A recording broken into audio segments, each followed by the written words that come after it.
Alors, on poursuit notre série de messages qu'on a commencé il y a quelques semaines, qui est intitulée « Être une communauté prophétique ». Depuis la Pentecôte, le Saint-Esprit est venu sur le peuple du Seigneur, le peuple de Jésus-Christ.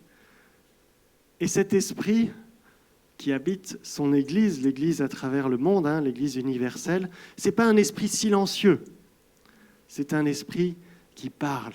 Un esprit qui veut parler à travers son Église. Dieu veut faire de nous ses porte-paroles dans ce monde. Il veut nous inspirer par son Saint-Esprit pour transmettre des messages de sa part. Et vous vous rappelez, on a vu aussi que le feu du Saint-Esprit, comme ces langues de feu qui viennent à la Pentecôte, veut faire de nous ces lumières, ces lampes torches. Vous vous rappelez la lampe frontale au sein de notre société, au sein d'un monde où l'obscurité règne. Alors ce matin, je vous propose de nous focaliser plus spécifiquement sur ce qu'on appelle généralement la prophétie ou le don prophétique ou la parole prophétique dans nos églises. Parce que si nous voulons être une communauté prophétique, il faut aussi apprendre à vivre la prophétie en église. Et parfois, il y a certains chrétiens, quand on parle de la prophétie, ils pensent tout de suite aux grands prophètes, Élie, Élisée, Ésaïe, Jérémie ou d'autres, ou Jean-Baptiste. Est-ce qu'on va devoir se mettre des manteaux de poils de chameau et puis manger du miel et des sauterelles comme Jean-Baptiste? Non.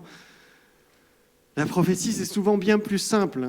C'est quoi la prophétie? C'est tout simplement transmettre un message inspiré par l'Esprit de Dieu, par le Saint-Esprit. C'est juste ça. Un message qui n'est pas pour nous, un message qui est pour d'autres. On transmet un message, on se fait le porte-parole du Seigneur. Un message que le Saint-Esprit nous inspire. Et à travers ce message, à travers cette prédication aujourd'hui, je nous invite à nous poser cette question ce matin. Où est-ce que j'en suis? Chacun d'entre nous, on peut se poser cette question. Où est-ce que j'en suis par rapport à la pratique de la prophétie? Est-ce que je suis conscient que le Saint-Esprit, si je suis en Christ, j'ai le Saint-Esprit, que ce Saint-Esprit, il peut inspirer mes paroles pour transmettre un message à d'autres? Est-ce que je suis prêt à le laisser faire? Est-ce que je suis prêt aussi, non pas à vivre cela en solitaire, mais à vivre cela en communauté, en Église, comme la parole de Dieu nous l'invite à faire? Est-ce que je suis prêt à jouer mon rôle au sein du peuple prophétique qui est l'Église de Jésus-Christ? Alors notre série, on l'a vu, se base sur le livre des Actes. Et donc, je vais prendre pour base ce matin un récit qu'on trouve dans le livre des Actes et qui me semble bien illustrer des principes sur cette question qu'on trouve tout au long de l'Écriture. Ce récit se trouve au chapitre 21 du livre des Actes. Et on va lire les chapitres 21 à partir du verset 8 jusqu'au verset 14. Acte 21, versets 8 à 14. Le lendemain, nous sommes arrivés à Césarée. Donc nous, ici, c'est l'apôtre Paul avec ses voyageurs, avec qui il voyageait, ses collaborateurs, dont notamment l'auteur des Actes, puisqu'il dit nous, qui s'appelait Luc. Et donc ils arrivent à Césarée après un long voyage, c'est la fin du troisième voyage missionnaire de Paul. Et là, nous sommes entrés dans la maison de Philippe l'évangéliste et nous avons logé chez lui. C'était l'un des 7, donc les 7 qui avaient été mis à part dans l'église de Jérusalem au début des Actes pour faire le service. Mais voilà, aussi, Philippe, il était aussi évangéliste. Et Philippe avait 4 filles non mariées qui prophétisaient. Nous étions là depuis quelques jours lorsqu'arriva de Judée un prophète nommé Agabus. Après son arrivée, il prit la ceinture de Paul, s'en servit pour se lier les pieds et les mains, et il dit « Voici ce que déclare le Saint-Esprit. L'homme à qui appartient cette ceinture sera lié de cette façon par les Juifs à Jérusalem, puis ils le livreront aux non-Juifs. » Après avoir entendu ces mots, nous-mêmes, et les frères de Césarée, avons supplié Paul de ne pas se rendre à Jérusalem. Mais Paul répondit « Pourquoi pleurez-vous et cherchez-vous à briser mon courage? Je suis prêt, moi, non seulement à être lié, mais encore à mourir à Jérusalem pour le nom du Seigneur Jésus. » Comme nous ne parvenions pas à le convaincre, nous n'avons pas insisté, nous avons dit que la volonté du Seigneur soit faite. Voilà un texte qui nous donne un exemple de prophétie. Alors quand j'enseigne sur la prophétie, j'explique souvent que la communication d'une prophétie peut être divisée en 3 étapes. Il y a un petit schéma même que j'ai mis sur le PowerPoint. La première étape, c'est l'inspiration. Le Saint-Esprit peut venir nous inspirer une parole, une pensée, une image, une vision. C'est la première étape. La deuxième étape, c'est la transmission. Nous sommes invités, parce que ce n'est pas une parole là qui est pour moi ou qui est juste pour mon édification personnelle, mais quelque chose qui est destiné à d'autres, alors il faut la transmettre. Donc on est invité à transmettre cette parole inspirée aux personnes à qui elle est destinée ou à l'Église, si elle lui est destinée. Et enfin, la troisième étape qu'on oublie parfois et sur laquelle insiste aussi l'Écriture, c'est la réception ou l'accueil de la prophétie. Parce que nous avons tous un rôle à jouer dans cette étape-là. Accueillir, discerner la prophétie. Et le récit que nous venons de lire, je crois, illustre bien ces 3 étapes et on va voir un peu les choses plus en détail. Première chose, l'inspiration de la prophétie. Ici, vous avez remarqué comment Agabus introduit sa prophétie. Il dit « Voici ce que déclare le Saint-Esprit ». On pourrait aussi traduire « Ainsi parle le Saint-Esprit ». Dans l'Ancien Testament, si vous connaissez un peu votre Bible, vous savez que les prophètes de l'Ancien Testament, il y a une formule qui revient des centaines de fois lorsqu'ils prophétisent dans l'Ancien Testament, c'est « Ainsi parle le Seigneur » ou « Ainsi parle l'Éternel », le nom de Dieu qui est ici traduit par Seigneur ou Éternel. Avec Agabus, la prophétie n'est pas présentée directement comme une parole du Seigneur, mais plutôt comme une parole du Saint-Esprit. Alors bien entendu, quand c'est le Saint-Esprit qui parle, c'est Dieu qui parle. L'Esprit, Saint-Esprit et l'Esprit de Dieu, c'est une des personnes de la Trinité. Mais ce n'est pas par hasard que le projecteur est mis sur le Saint-Esprit. Pourquoi ? Parce que, si vous vous rappelez que dans le livre des Actes, l'auteur des Actes, il insiste beaucoup sur le rôle du Saint-Esprit dans la vie de l'Église. Le Saint-Esprit, c'est ce qui va mettre en œuvre la mission des disciples de Jésus-Christ. C'est le Saint-Esprit qui va être cette puissance qui va permettre à de simples pécheurs de Galilée d'être utilisés par le Seigneur pour répandre cette bonne nouvelle de l'Évangile à travers l'Empire romain. Le Saint-Esprit est celui qui inspire, qui conduit la vie de l'Église, et c'est lui qui parle aussi à travers la prophétie. Le Saint-Esprit, vous savez, ce n'est pas juste une force ou une puissance ou une énergie. Ce n'est pas quelque chose, simplement une chose. Le Saint-Esprit, d'après la Bible, c'est une vraie personne. C'est une des 3 personnes de la Trinité divine. Nous avons un Dieu un en 3 personnes. Un seul Dieu en 3 personnes. C'est un mystère, la Trinité. Le Père, le Fils et le Saint-Esprit. Et dans les textes bibliques, en particulier dans l'évangile de Luc ou les Actes, on voit bien cela. Par exemple, on nous dit que le Saint-Esprit va conduire Jésus au désert, un peu comme un conducteur. Ou bien qu'il va enlever Philippe dans les airs et puis l'amener ailleurs.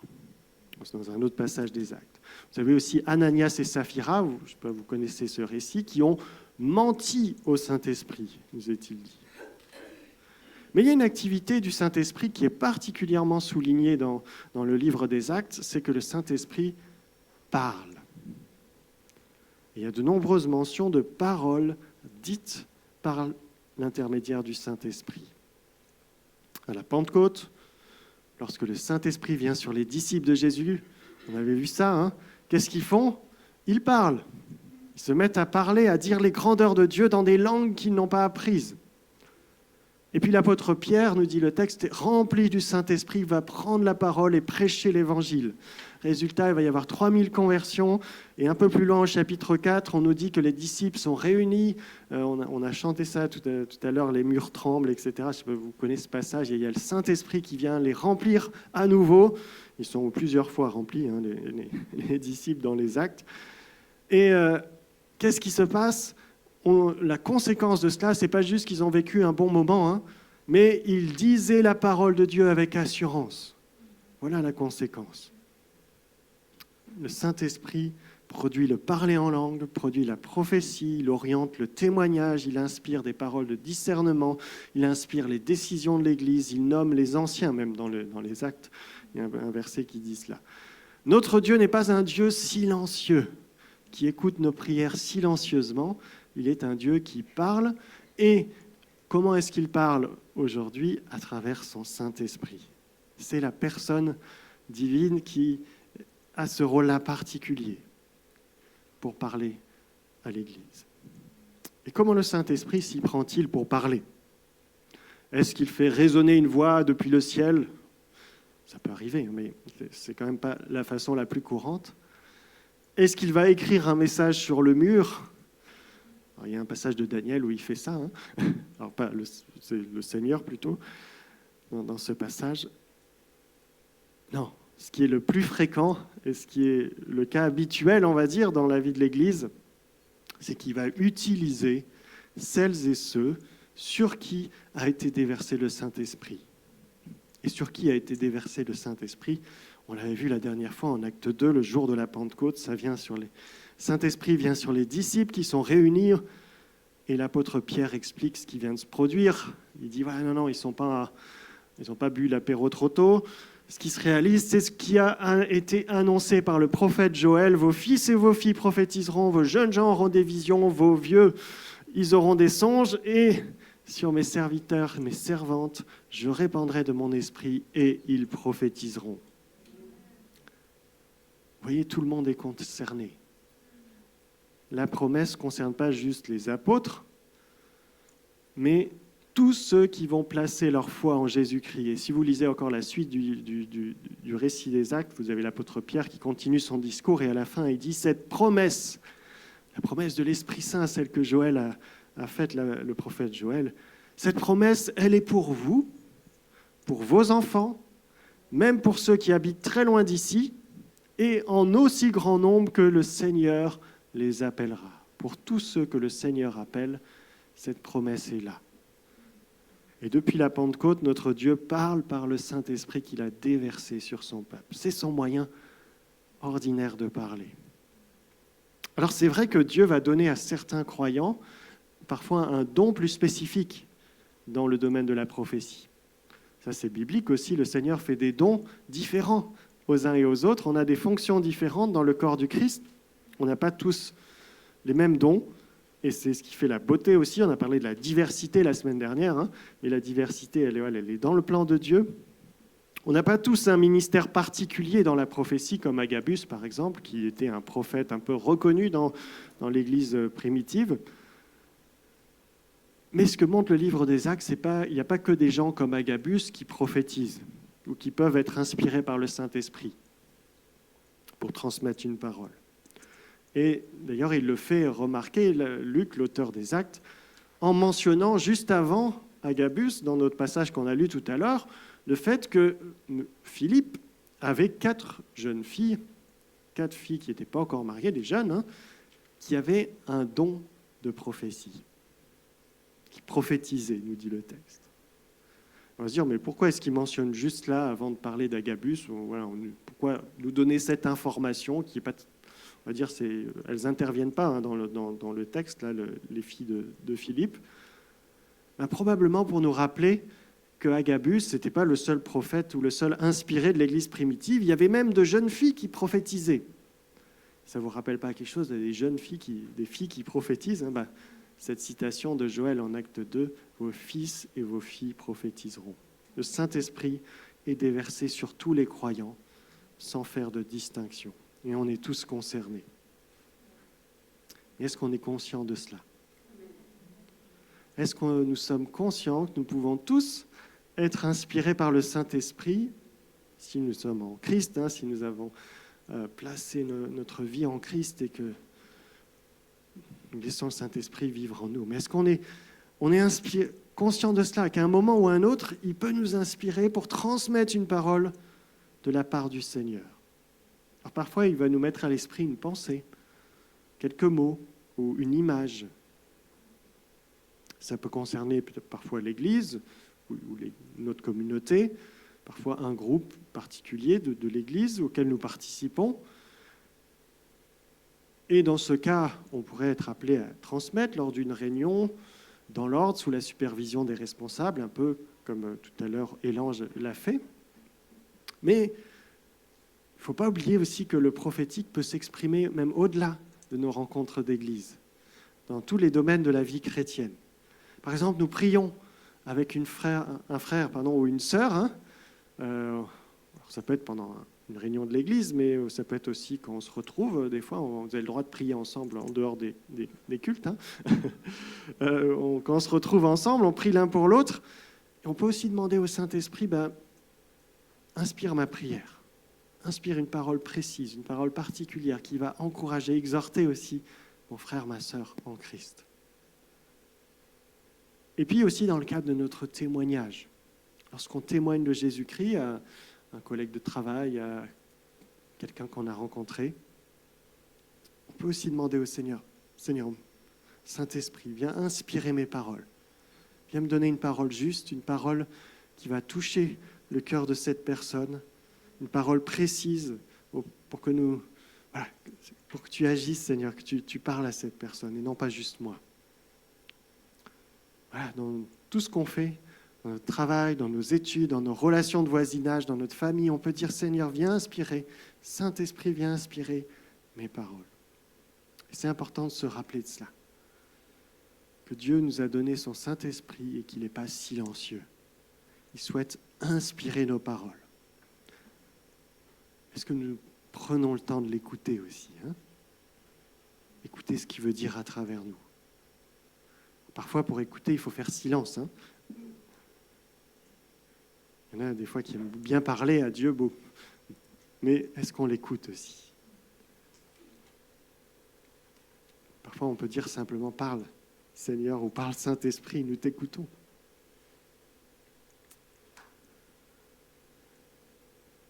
Premier point, donc, l'inspiration. Être conscient que le Saint-Esprit vit en nous et qu'ici, il veut nous inspirer. Deuxième point, la question de comment ensuite je suis appelé à transmettre la prophétie. Vous savez, le Seigneur et le Saint-Esprit ne font pas de nous des marionnettes. On n'est pas des pantins que le Saint-Esprit voudrait faire parler, ou comme les Muppet Show, là, je ne sais pas si vous vous rappelez de ça, ou les Guignols de l'info pour ceux qui ont connu. Dans la prophétie, on n'est pas juste une bouche. Ce n'est pas du tout comme ça que la Bible présente la prophétie. Dans la prophétie, il y a toujours une forme de collaboration entre le Saint-Esprit et nous, entre le Seigneur et nous. Ce qui veut dire que si le Saint-Esprit nous inspire une parole ou une pensée ou une image, nous sommes aussi responsables dans la manière dont nous allons la transmettre. Et transmettre cela. Et on voit ça même chez les prophètes de l'Ancien Testament. Le Seigneur, il veut toujours collaborer avec les prophètes. Parfois, ils n'ont pas trop envie, mais il va dialoguer avec eux, il va discuter avec eux jusqu'à ce qu'ils soient d'accord. Il y a une forme de collaboration. Et là aussi, je crois que l'exemple d'Agabus nous montre qu'Agabus, il a probablement reçu ce qu'il a transmis du Seigneur, mais je pense qu'il a réfléchi aussi à comment il allait la transmettre. Et ce qu'on peut voir dans l'exemple d'Agabus, c'est deux choses qui me semblent intéressantes. C'est à la fois qu'il est créatif, la créativité, et la simplicité. D'abord, la créativité. Pourquoi? Où est-ce qu'on voit ça? Je ne sais pas si vous avez vu, il fait un geste un peu surprenant, Agabus, c'est qu'il va prendre la ceinture de Paul. Il prend la ceinture de Paul, l'apôtre Paul, et puis il s'attache les mains avec et les pieds avec. Je ne sais pas si vous imaginez un peu la scène. Bon, c'est un peu comme si j'allais trouver quelqu'un, je vais aller trouver Adnan. Pendant la réunion, je dis « Adnan, donne-moi ta ceinture ». Non, tu n'es pas obligé. Et puis après, je m'attache les pieds et les mains avec. Bon, déjà, il me regarderait un peu bizarrement. Et puis, je ne sais pas si vous réalisez, il faut imaginer un peu la scène. Bon, peut-être que les ceintures de l'époque étaient un peu plus longues que celles d'aujourd'hui, mais quand même s'attacher les mains et les pieds avec la ceinture, il devait être dans un... Ouais. Bon, bref. Pourquoi est-ce que Agabus fait ce geste prophétique? C'est certainement pas parce qu'il y aurait quelque chose de magique avec ce geste. C'est pas non plus parce qu'il voudrait prendre l'onction de Paul ou je sais pas quoi. Hein. C'est pas non plus un geste obscur issu d'une interprétation un peu ésotérique du texte biblique ou je sais pas quoi. C'est pas compliqué. Ça permet simplement d'illustrer la prophétie. Qu'est-ce que Agabus annonce à Paul? Qu'il va être fait prisonnier. Et en grec, on dit littéralement, il va être lié. C'est comme ça qu'on dit être prisonnier, être lié, attaché. Hein. Eh bien, il utilise un geste simple. Il prend la ceinture de Paul, il se lie les mains et les pieds pour faire comprendre ce qui va arriver à Paul. C'est une illustration très simple, très facile à comprendre, mais qui marque aussi. Ma fille, l'autre fois, elle me demandait, voilà, qu'est-ce que tu vas encore nous amener comme objet pour la prédication aujourd'hui? Vous avez remarqué, j'aime bien utiliser des objets pour illustrer aussi le message, la prédication, parce que c'est des choses qui nous aident aussi à retenir. Et Agabus fait preuve, je crois, de créativité pour transmettre la prophétie efficacement. Et après les gestes, il y a les mots. Et là aussi, c'est très simple. Je pense que c'est la simplicité, on pourrait dire, qui est là. Alors peut-être que le livre des Actes résume un peu ce qu'a dit Agabus, mais en tout cas, si on lit le texte des Actes, il y a juste une phrase. L'homme à qui appartient cette ceinture sera lié de cette façon par les Juifs à Jérusalem, puis ils le livreront aux non-Juifs. C'est tout, ce que dit Agabus. C'est pas très long, hein. Prophétie plutôt simple, pas de tralala, hein, pas de longueur, simple et court.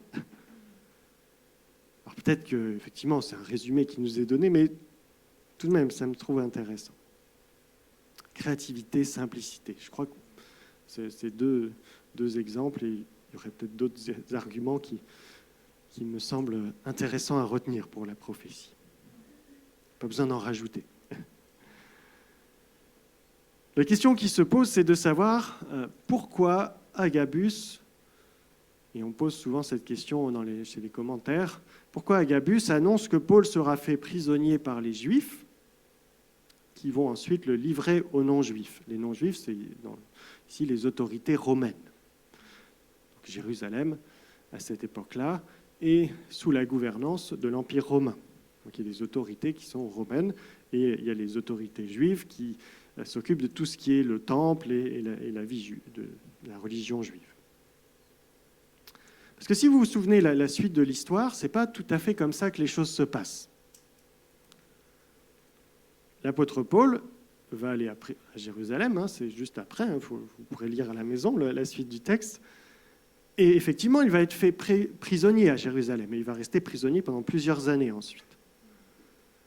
Mais il ne se fait pas arrêter par les Juifs, contrairement à ce que dit Agabus. Il va être arrêté par les Juifs. Non, dans le texte, on nous dit que certains Juifs vont créer une émeute. Il va y avoir une émeute, on va vouloir tuer Paul dans le temple, si vous vous rappelez de l'histoire. Et là, les Romains vont intervenir, parce que les Romains sont là pour assurer l'ordre public, hein, et donc ils envoient les CRS, hein, la cohorte romaine de sécurité, qui intervient pour calmer tout le monde, et surtout pour emmener Paul comme prisonnier, mais aussi pour le protéger, hein, sinon il serait fait tuer par les Juifs, par certains Juifs. Hein. Paul lui-même était juif. Et donc, ce n'est pas les Juifs qui font Paul prisonnier, mais ce sont les Romains. Alors on pourrait se dire, mais est-ce que Agabus se serait trompé dans sa prophétie, dans les détails de sa prophétie, puisque lui, il a dit que c'est les Juifs qui l'arrêteront, qui le donneront ensuite aux Romains. Hein? Je ne pense pas. Et la plupart des commentateurs non plus. Pourquoi? Parce que la prophétie d'Agabus n'a pas pour objectif de donner les détails du futur de Paul. La prophétie, ce n'est pas de la voyance. La prophétie, elle n'est pas là pour annoncer ce qui va arriver. La prophétie, elle est là pour encourager, pour exhorter, pour réconforter. Réfléchissons un instant. Agabus dit à Paul, tu vas aller à Jérusalem, là-bas, tu vas être arrêté par les Juifs et livré aux Romains. Arrêté par les Juifs et livré aux Romains. À quoi ça vous fait penser? Ou à qui ça vous fait penser? Jésus. Jésus a été arrêté par les responsables juifs et ensuite livré aux autorités romaines pour être crucifié sur la croix. Vous voyez ce que fait Agabus? Et ce que le Saint-Esprit lui a inspiré, hein?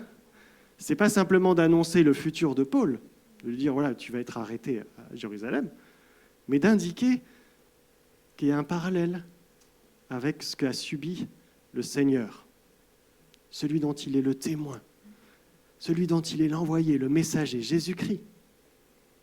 Et la prophétie, elle est là pour faire comprendre à Paul et aux chrétiens qui sont réunis avec lui, hein, qui tiennent beaucoup à lui, qu'ils n'ont pas à s'inquiéter, qu'ils n'ont pas à s'alarmer des persécutions que Paul va subir. Pourquoi? Parce que ce n'est pas un échec, ce n'est pas un manque de foi, ce n'est pas je ne sais quoi, c'est simplement ce qui peut arriver à un témoin fidèle de Jésus-Christ qui se met à la suite du Christ, qui est prêt à aller jusqu'au bout pour annoncer la bonne nouvelle de Jésus-Christ.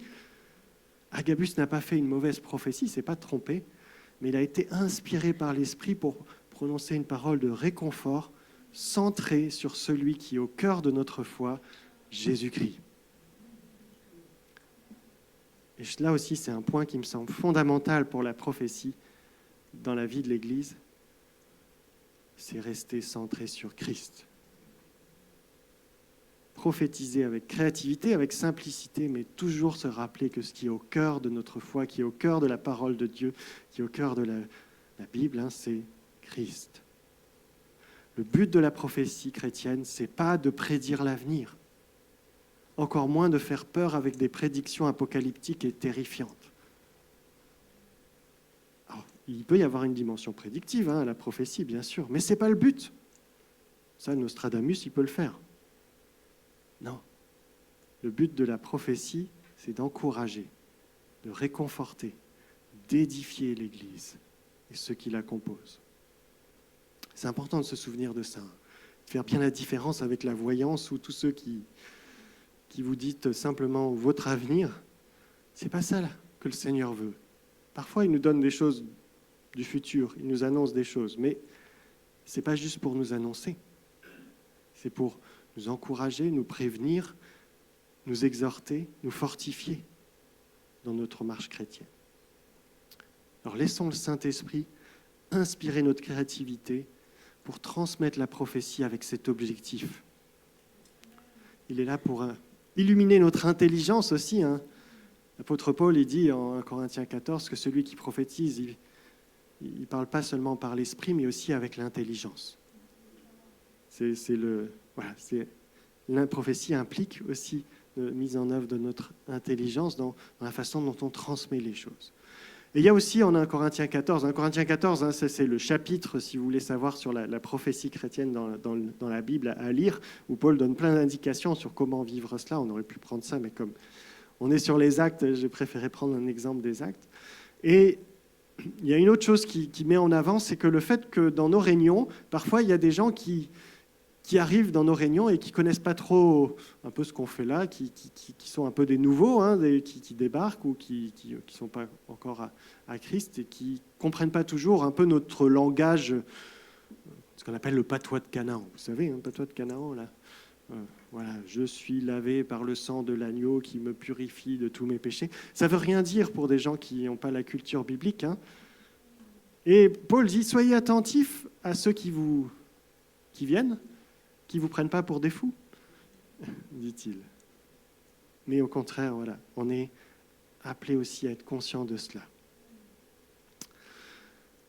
Et puis une autre chose qu'on peut relever dans la manière dont Agabus transmet sa prophétie, c'est qu'il fait cela quelque part en soumission et en accord avec d'autres chrétiens. Il fait cela dans le cadre de la vie de la communauté. Agabus, ce n'était pas un prophète qui débarque comme ça et qui dit, voilà, inconnu. Au contraire, il est connu dans l'Église primitive, il est mentionné avant dans le livre des Actes. Il n'a pas débarqué comme ça à Césarée, il a dit à Paul, bon, maintenant, file-moi ta ceinture, écoute-moi bien.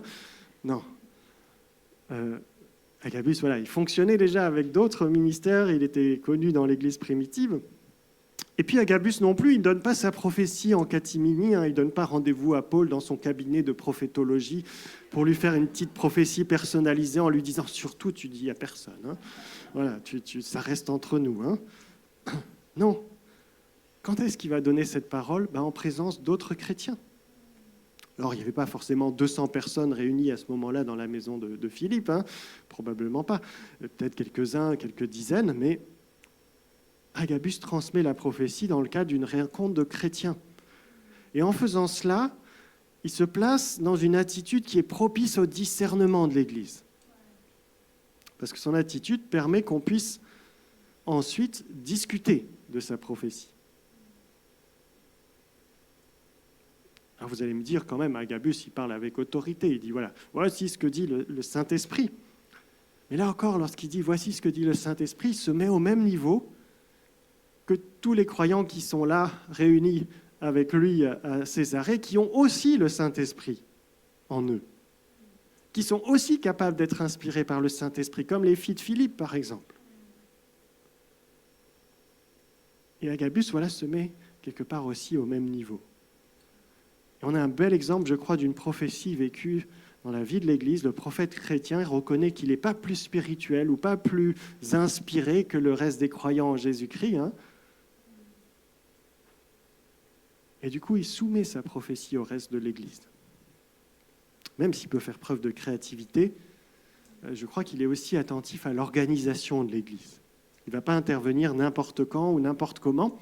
Paul le dit en 1 Corinthiens 14, l'inspiration prophétique, elle n'est pas incontrôlable parce que la nature de Dieu est que Dieu est un Dieu de paix et non pas de désordre, dit-il.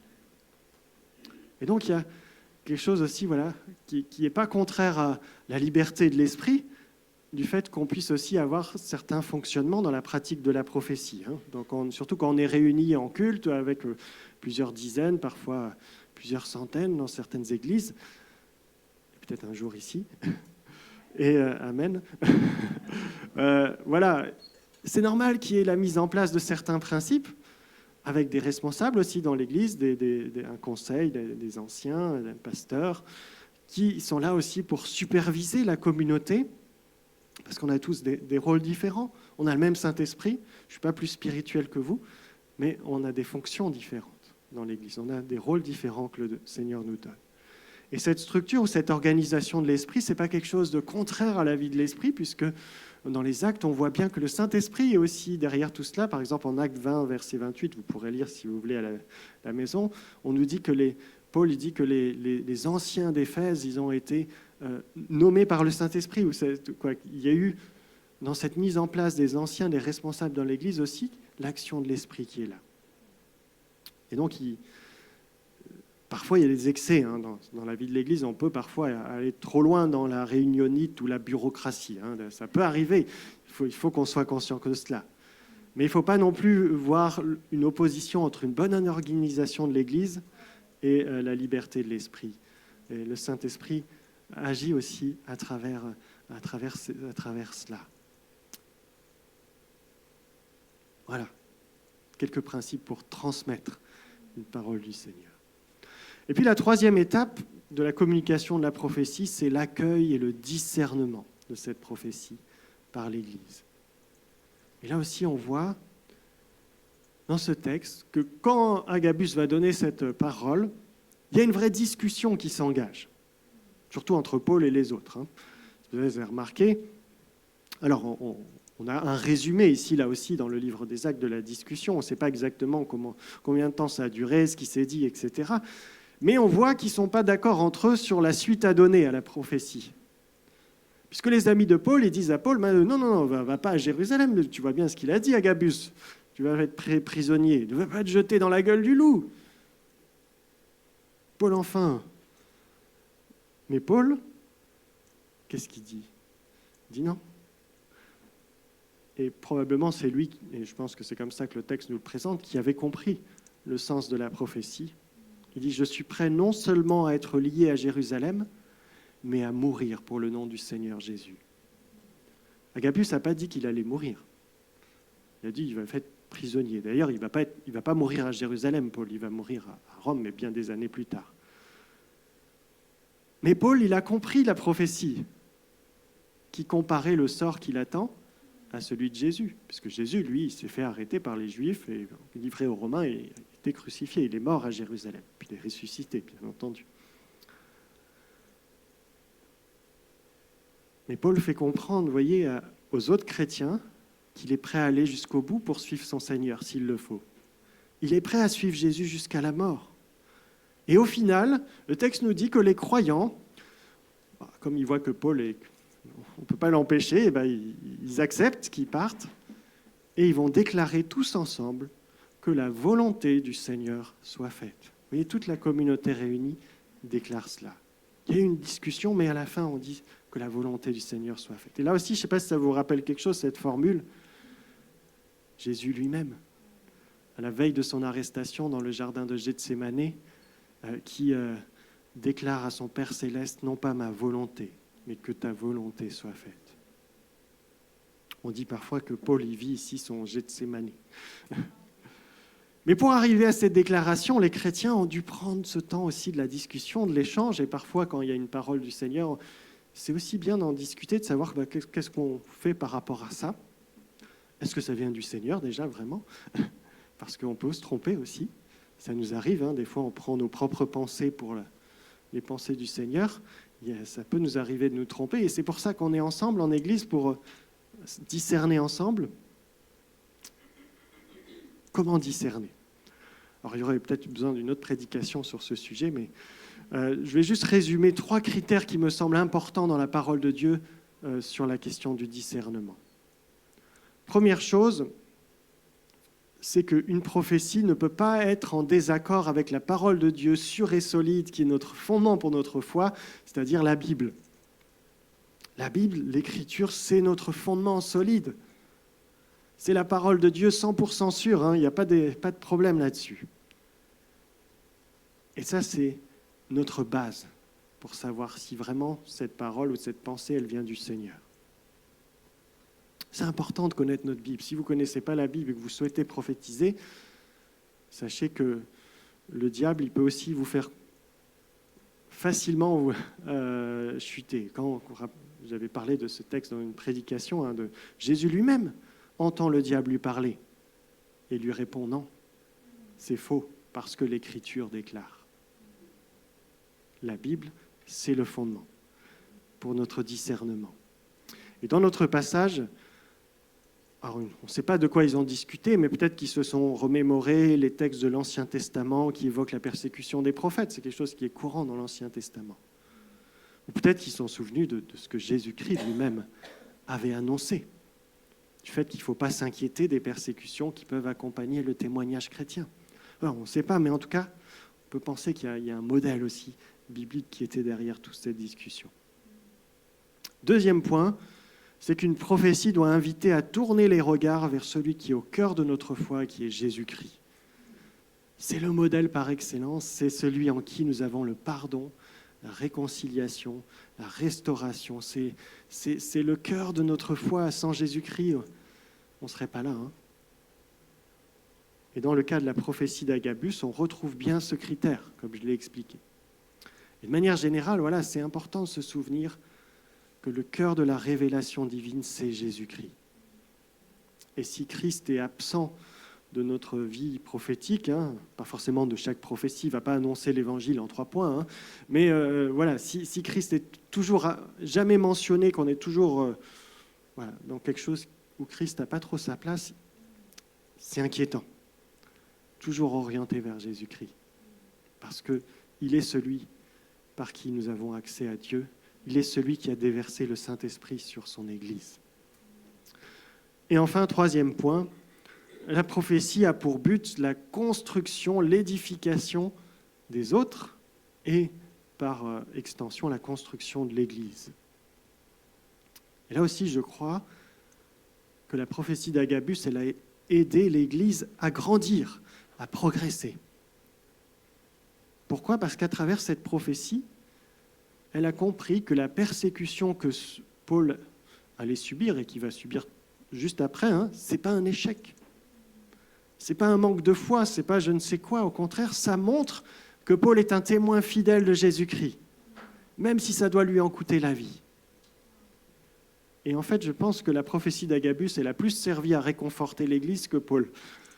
Parce que Paul, il savait déjà ce qu'il attendait. Si vous avez lu, vous vous souvenez un peu des passages qui sont avant dans le livre des Actes, Paul, il savait déjà, et le texte nous dit que déjà quand il est en Asie mineure, donc très loin, en Turquie actuelle, il a fait un long voyage jusqu'en Césarée, Paul avait déjà dit que dans les églises où il passait, le Saint-Esprit inspirait les uns et les autres pour lui indiquer que ça allait mal se passer à Jérusalem. Et il dit déjà en Acte 20, verset 24, « Ma vie m'importe peu, je ne lui accorde aucun prix. Mon but, c'est d'aller jusqu'au bout de ma course, d'accomplir pleinement le service que le Seigneur m'a confié, c'est-à-dire de proclamer la bonne nouvelle de la grâce de Dieu. » Oui, Paul était déjà décidé. Mais l'Église avait encore besoin d'entendre que ce n'était pas un échec s'il allait être arrêté ou ce qui allait lui arriver. Il était simplement à la suite de son Seigneur. Je termine, je conclus un peu ce message. Dans les derniers jours, dit Dieu, je répandrai de mon esprit sur toute chair. Vos fils et vos filles prophétiseront, vos jeunes gens auront des visions, vos vieillards auront des rêves. Depuis la Pentecôte, notre Dieu déverse son Saint-Esprit sur les hommes, les femmes, les jeunes, les moins jeunes qui composent son Église. Et cet esprit n'est pas silencieux, il parle. Et par-dessus tout, il veut s'exprimer à travers nous. Alors est-ce que nous sommes prêts à laisser le Saint-Esprit parler à travers nous ? Première chose qu'on peut faire de façon très pratique, c'est peut-être que vous avez des gens ou des personnes pour qui vous priez régulièrement, qui vous tiennent vraiment à cœur dans la prière. On prie pour cette personne, peut-être dans la famille ou peut-être ailleurs, un collègue, je ne sais pas. Ou votre pasteur peut-être. Mais est-ce que vous avez déjà pris le temps d'écouter ce que le Seigneur pourrait vouloir dire à cette personne à travers vous ? Peut-être qu'il veut vous inspirer une parole à propos, qui va encourager cette personne, qui traverse peut-être un temps difficile, qui va le réconforter, qui va faire avancer cette personne pour qui nous prions.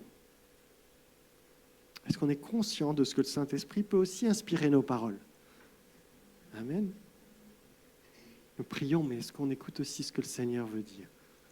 Après, il faut aussi avoir la sagesse pour le dire, le transmettre de façon juste. Alors peut-être que ce genre de choses, ça nous fait peur aussi. Peut-être qu'on n'est pas très sûr de soi. Voilà, c'est peut-être, on n'est pas tous avec une grande assurance pour prendre la parole ou autre. Et parfois, on se pose cette question, est-ce que ça vient du Saint-Esprit ou de mon imagination ? Comment je fais la différence entre mes propres pensées et celles du Seigneur ? Ou voire même des fois ce que l'ennemi peut nous faire entendre. Et puis, est-ce que je m'y prends bien ? Est-ce que je ne vais pas dire une bêtise ? Parfois, on a un peu peur, on a ces craintes-là. Si vous vous posez ces questions, j'ai une bonne nouvelle pour nous.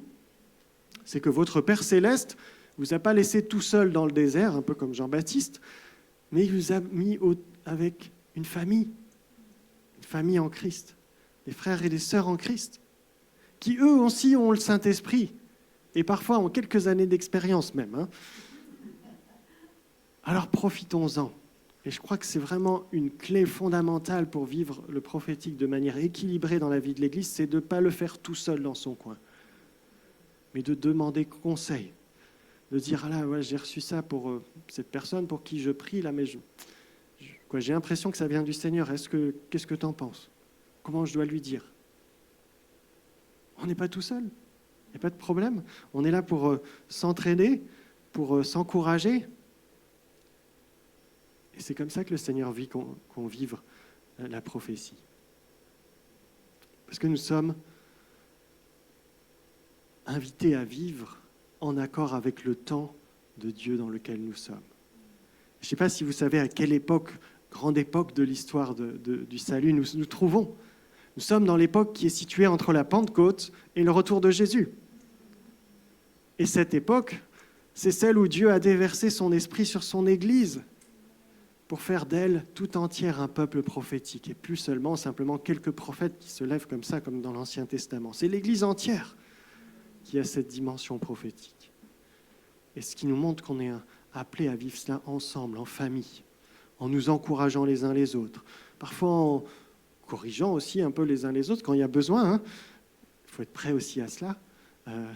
En prophétisant aussi ensemble, en utilisant les dons des uns et des autres, en discernant ensemble. Et ça, c'est merveilleux. Je vous invite à prier.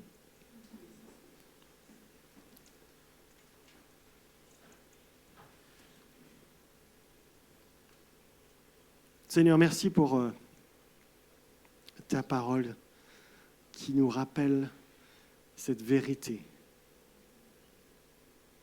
que nous sommes ton peuple en Jésus-Christ et que tu nous as fait cette grâce de déverser ton Saint-Esprit sur ton peuple. Mais Seigneur, donne-nous de ne pas prendre cela à la légère, mais de réaliser le cadeau qui nous est fait, Seigneur, et le cadeau que tu veux nous faire si on n'a pas encore réalisé. Ce Saint-Esprit, ta présence, toi, le Dieu vivant qui vit en nous et qui veut aussi inspirer nos paroles, inspirer notre témoignage, inspirer nos prières. Alors Seigneur, je te prie que tu nous permettes dans les temps qui viennent, dans les temps à venir, à être à l'écoute davantage de ce que tu veux nous dire et de ce que tu veux dire aux autres, à ceux qui nous entourent, à ton Église. Donne-nous d'être à l'écoute de ton esprit. Viens faire de nous vraiment une communauté prophétique qui sait aussi accompagner, encourager, discerner les dons des uns et des autres. Et Seigneur, que tu viennes ranimer en nous, Seigneur, ce feu de ton Saint-Esprit qui est un feu dévorant, qui inspire aussi nos paroles. Rends-nous conscients, Seigneur, de ce cadeau qui est là et qui n'est pas juste pour nous, mais aussi pour ceux qui nous entourent. Nous prions au nom de Jésus. Amen.